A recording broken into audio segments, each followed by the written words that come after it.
Hello students, today we are going to discuss about our third chapter, metals and non-metals. Actually in this chapter we have to discuss about the physical and chemical properties of metals as well as non-metals and its uses. These are the physical properties of metals. The first property is lustrous.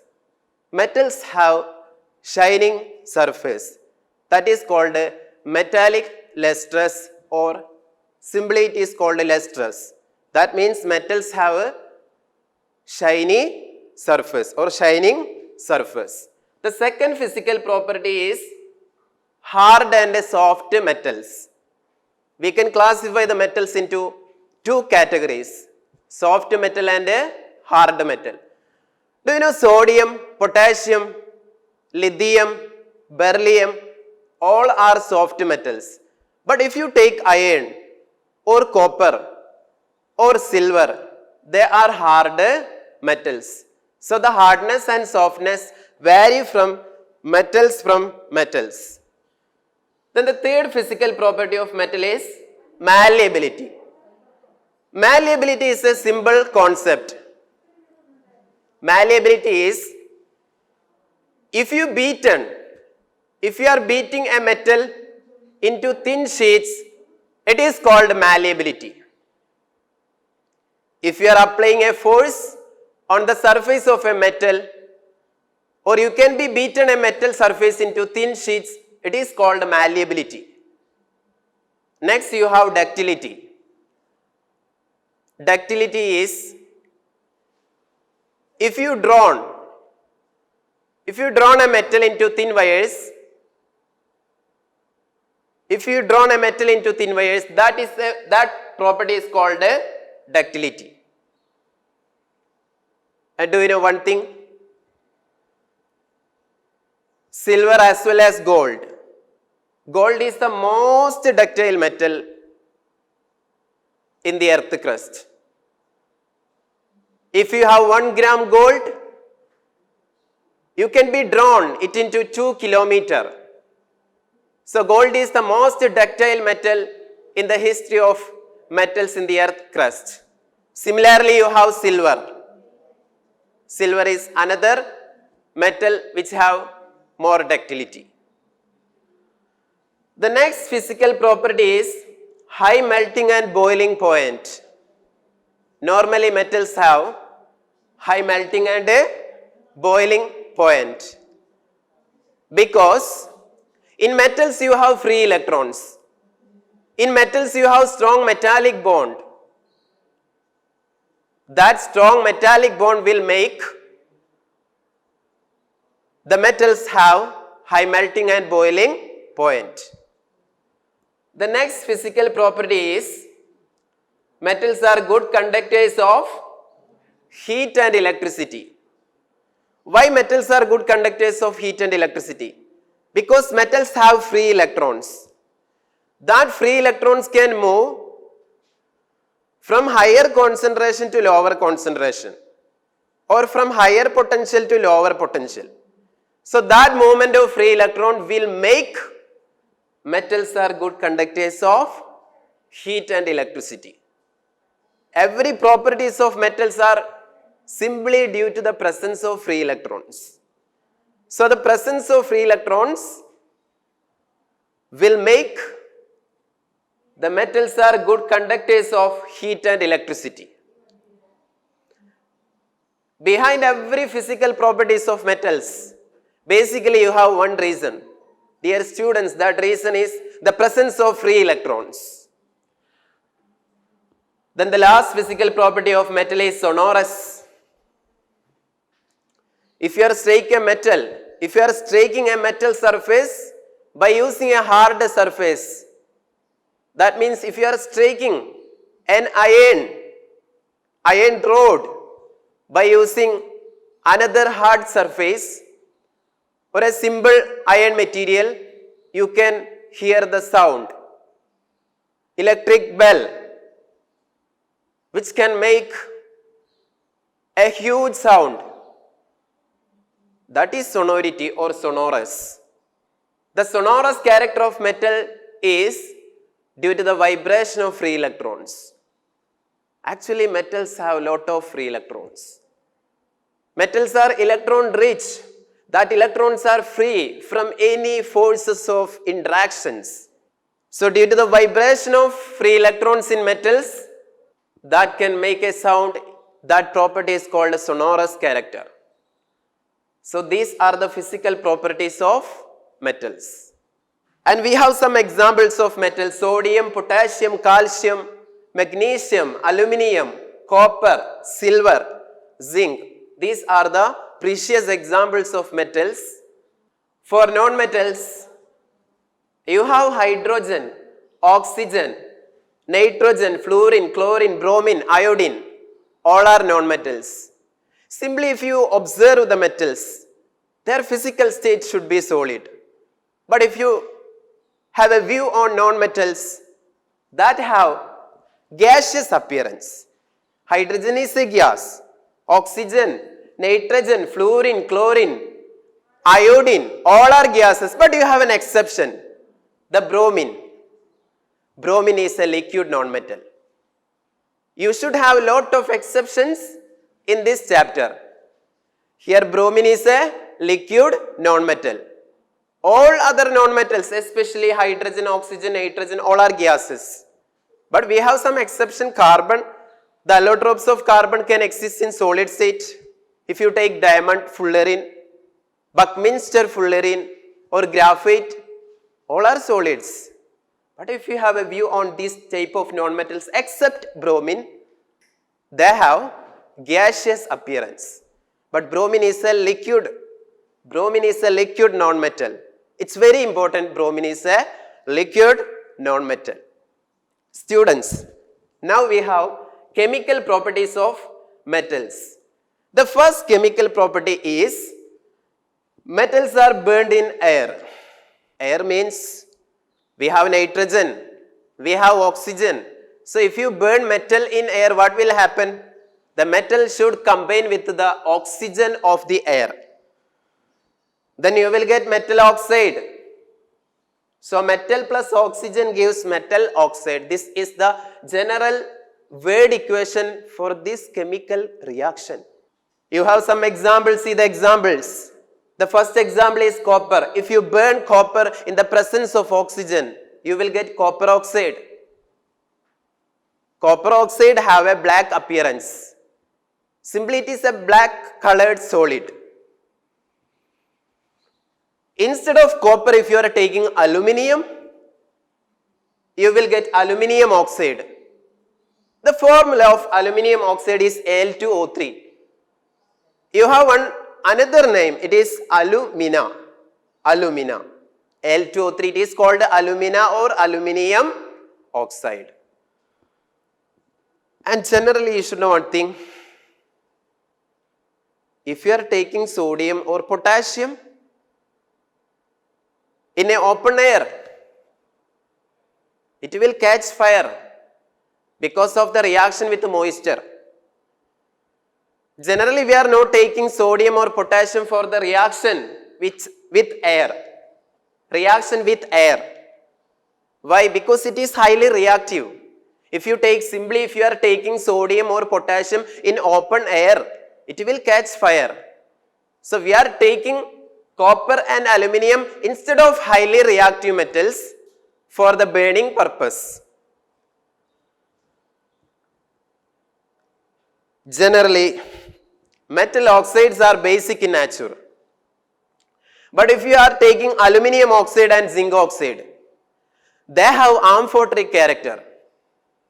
What is meant by amphoteric character? It is very simple. They can react both with acid as well as base. Metal oxides which react with acids as well as bases to produce salts and water are known as amphoteric oxides. So amphoteric oxides can react both acid as well as base.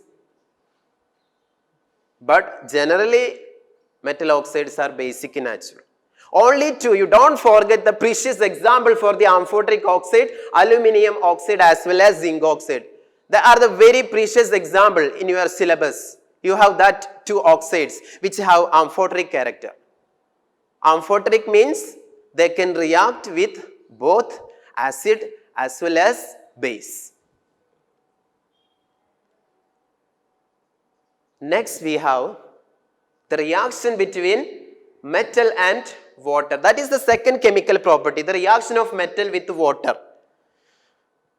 If you are taking sodium or potassium and if you are dissolving that sodium or potassium in water, simply it will catch fire. Immediately, as soon as possible, it will catch fire. How it catches fire? Because first of all, that sodium and potassium will combine with water to produce metal oxide and hydrogen. That is the first primary step in that reaction. Along with the metal oxide, you can see hydrogen. That hydrogen will catch fire. That hydrogen will catch fire. And the metal oxide will combine with water to form metal hydroxide. So for highly reactive metal like sodium or potassium, you have two steps. The first step is the formation of metal oxide and hydrogen. The second step is the combination of metal oxide and water.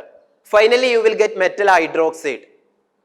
Finally, you will get metal hydroxide. See the examples: potassium, sodium. They can combine with even cold water. They can form the products. But if you are taking calcium, before calcium, if you are taking magnesium, magnesium can combine with hot water. But if you are taking calcium, calcium can combine with normal water. I am telling in front of you the order of reactivity. Sodium or potassium. Potassium is the most reactive metal. In the history of metals, potassium is the most reactive metal. The second most reactive metal is sodium. I told you a code. PSC എഴുതാൻ പോയ MA കഴിഞ്ഞ Zulfikar LCM കണ്ടതിന് സിൽവറും ഗോൾഡും ലഭിച്ചു. I told you that code in the chapter of chemical reactions and equations for learning the reactivity series. That first PSC. That PSC stands for potassium, sodium, calcium. Potassium, sodium, calcium. So potassium is the number one most reactive metal. Then you have sodium. Then you have calcium. Then Ma. Ma means magnesium, aluminium. Zulfikar. That is a simple word I am representing for the explanation of zinc and iron. LCM. Lead, copper, mercury. Then silver, gold. Gold is the least reactive, or gold is non-reactive. It's a least reactive metal. So generally students, when metal is combined with water, you will get metal oxide and hydrogen. That is the primary step. After that, the metal oxide again combine with the water to form metal hydroxide. And you don't forget one thing, it's an exothermic reaction. Huge amount of heat energy is evolved in each and every step. So it's an exothermic reaction. We already discussed the different types of reaction in the first chapter: combination, decomposition, displacement, double displacement, and exothermic and endothermic reaction. You can take the examples, these examples for the example of exothermic reaction. And students, can you see the last few metals? Aluminium, zinc, iron. They do not react with either cold water or hot water. We need steam, the third form of water, having lot of kinetic energy, lot of heat energy. That steam should be required for the reaction between aluminium, zinc, iron along with water. They will not react with normal water. They will not react with cold water. They will not react with hot water. So which form of water will help us? The third form of water, the steam that can make the products. So if you have aluminium, zinc, iron, they will react with steam. This is the reaction. Can you see the two reaction? Aluminium and iron. This is the balanced chemical equation. And students, don't forget to balance a chemical equation. You should have to put the physical states also. The two conditions are necessary. Don't forget to put the physical states and you have to balance the chemical equation. These are the balanced chemical equations. Here I didn't put the physical states, but you know the physical states of aluminium, solid. We are taking steam, so the water is a gas and the aluminium oxide, that is another solid. And hydrogen, that should be a gas. In the second example, iron, it's a solid. Water has gaseous state because we are using steam. Then we have Fe3O4. Fe3O4 is a solid. Then we have hydrogen, that's a gas. And you know one thing, metals such as lead, copper, silver and gold, they are least reactive metals. They do not react with any form of water. Hot water, cold water or steam. If you are taking the three forms of water, they will not give you the product because they are too stable. They are less reactive. Okay? So this is the last point. Metals such as lead, copper, silver and gold do not react with water at all. Next, you have reaction between metals and acids. Already we discussed this chemical property in the second chapter, acid, bases and salt. But we have to know or we have to understand the product, especially when a metal is combined with dilute acids, you will get salt and hydrogen. Why I am taking dilute acid?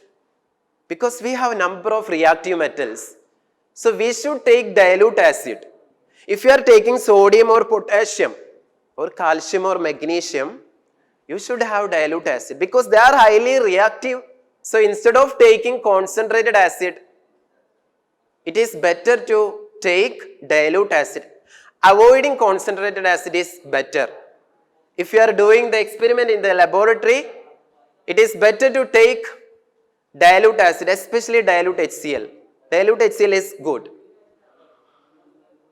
So when metal is combined with the dilute acid, you will get salt and hydrogen gas. You can observe the presence of hydrogen gas by doing pop sound or pop test.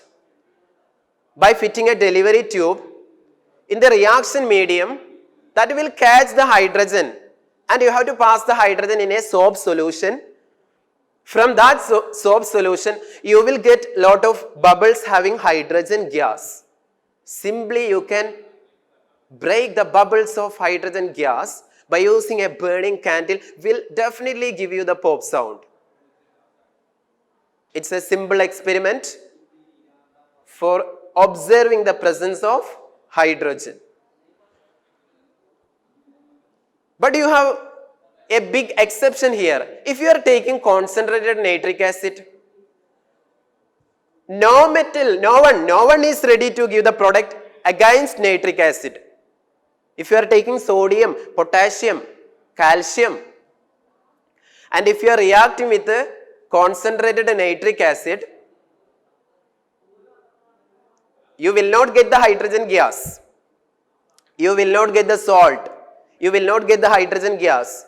So generally the scientist is proving that HNO3 will not make hydrogen along with metal.